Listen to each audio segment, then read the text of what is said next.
Explore the Supreme Court's verdict in Union of India versus Shantanu Hundekari, dissecting pivotal legal grounds and implications.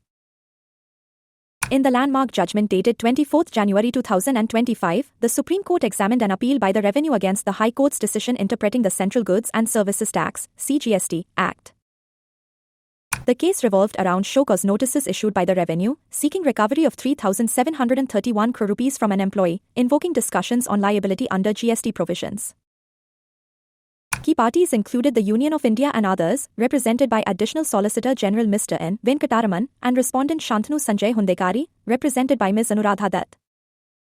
The dispute concerned whether employees could be held vicariously liable under Sections 74, 122, 1-A, and 137 of the CGST Act.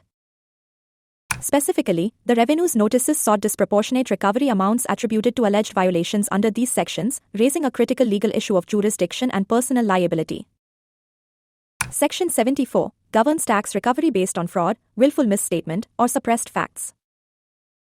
Section 122, 1-A introduces penalty provisions for certain violations. Section 137 addresses offences and penalties within the GST framework, often linked to corporate actions.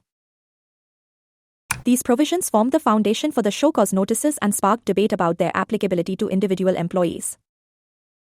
The High Court quashed the Revenue's notices, emphasizing lack of jurisdiction under Section 74 to extend liability against an employee via Sections 122, 1-A, and 137.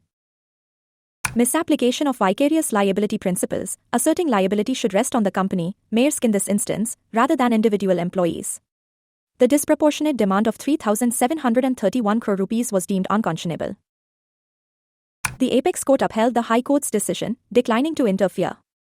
It ruled that the respondent, being an employee, could not be held liable for corporate breaches without a sound jurisdictional basis.